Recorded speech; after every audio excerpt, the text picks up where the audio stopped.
Hey guys, it's Paul Myers, licensed counselor, owner and lead therapist of Intentional Counseling. Today we're going to cover some communication dynamics that are for healing and reconciliation in relationships.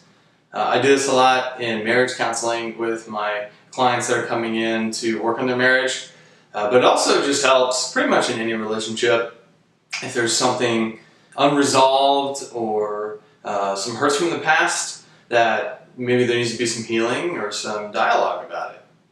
And so I gave you, this is a healthy structure for a healthy dialogue where it'll produce some healing and some reconciliation, some resolution to a grievance, okay?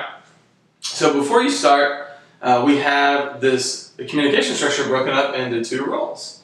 So we've got role A, which is the person's needs that we're going to focus on and meet. A healthy dialogue is going to be very one-sided, so we're going to concentrate on meeting one person's needs, while the other person takes a role of service to that person's needs. So role A is going to be the person's needs we're going to be meeting. Role B is going to be the person meeting A's needs. So B is in a role of service, or you can remember it as B for bigger person. And then A is going to be the center of the focus to just try to bring healing to that person, okay? So it's a very one-sided dynamic by nature.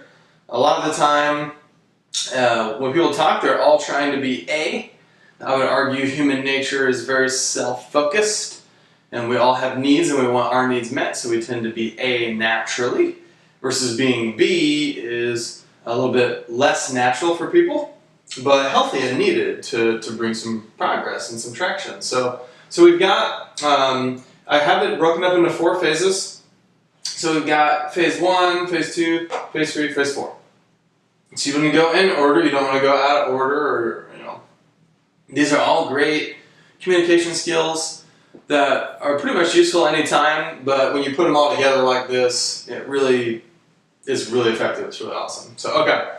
So we've got A gets to go first, they have the floor, they start, they get to express their thoughts, they get to express their feelings, but note, it's not a free-for-all reign to just criticize and bash your person or whoever you're talking to.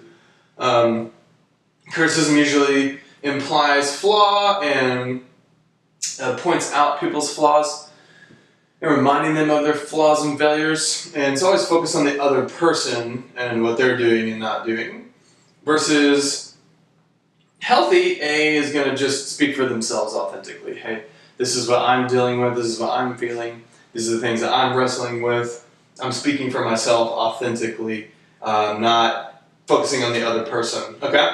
So then we have B is going to listen, not going to talk, not going to interrupt, and they're going to validate emotion, which basically doesn't mean you agree with somebody. It just means it's okay you have feelings. It's okay you have those feelings. I give you grace and space to have that perception and have your own view of things and your own emotions of things, because we're all different. So we allow room for that, just with some emotional validation. And then key thing to note, no opinions. This is not a time to give your opinion or fix it or provide solutions or anything like that. We're just trying to be supportive and try to listen, okay? So we have phase 3, where A is going to state their needs directly. This is wonderful communication. Skip a lot of arguing and a lot of turmoil just by saying what you need directly. Sometimes we don't even know what we need. We have to kind of think about it or do some introspection to figure that out, and that's totally fine. I highly recommend, you think about what you need before you bring these up, because it helps you know what to ask for directly, okay? And so by stating your needs, you're asking for a specific request rather than just complaining and leaving it at that. 4 types of needs. If you're having a hard time figuring out what you need, there's 4 types of needs. There's spiritual needs, which are very important, most important. Then there's emotional needs, which is, we need to vent, or we need to feel heard, or just be supported emotionally. There's psychological needs, like respect or security, meaning and purpose. And there's physical needs, which are obvious. Everyone's aware of those. Part 4 is going to be B's job to just take responsibility. Just even if you didn't do anything wrong or it's not your fault, you can still take responsibility with the way you communicate. This could be an apology. It could be an acknowledgement of that other person that you heard them and that you'll work on things, or that you are sorry for something, or you ask for forgiveness, or you implement some form of change, or any form of personal responsibility. It's very healing here. Just take that ownership. And that is actually probably the number one thing that I find that makes the dialogue constructive, is whether you take that responsibility or not, right? I find this de-escalates conflict a lot and defuses a lot of guardedness and walls and ownership. When you own your stuff, you admit fault, and kind of brings some resolution to the conversation to where people feel like it's very productive and it went really well, right? Versus if the opposite of taking responsibility is blame and pointing the finger or making excuses or justifying your behavior and rationalizing your behavior or denying it away or minimizing things. So those are very unhealthy behaviors, very common. I would say a lot of people instinctively do those things to protect their egos, but taking responsibility shows humility and character and some maturity, and it brings resolution to your conversations. It's a great way to make some progress with your communication dynamics. Never a bad thing.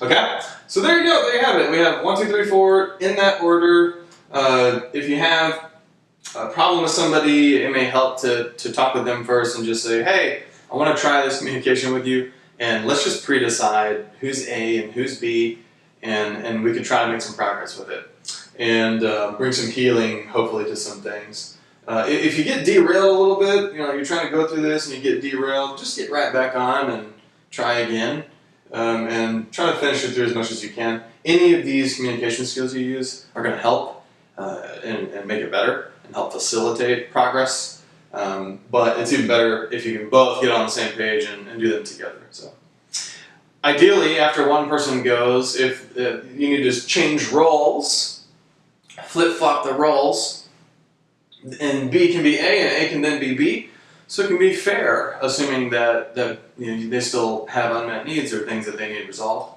So you can make it fair, and I don't really care who goes first, just pre-decide who's A and who's B, and you can always exchange those roles or reverse those roles if you agree on that as well. The key thing is you do have to agree, so you don't just force this on somebody and say, you're going to be B and I'm going to be A. You have to agree on it beforehand, like, hey, are you willing to be B? Do you mind if I'm A? Or the other way around, hey, I don't mind being B if you need to be A and there's anything you need to get off your chest, right? So that helps a lot. Very effective, kind of a rainbow unicorn, perfect conversation, a good golden standard that will help a lot for a variety of issues. So, okay? Hopefully that helps. If you find these videos helpful, let us know, comment, or please subscribe. And we do have a lot of videos. Feel free to watch those. The more people we help, the better. And we'd like to grow and continue to help people. And if you haven't done therapy, go to intentional-counseling.com. Definitely find a therapist in our practice, either myself or somebody else. We'll be happy to help you either virtually or in person if you live in Texas. All right, guys. Great talking to you. Take care.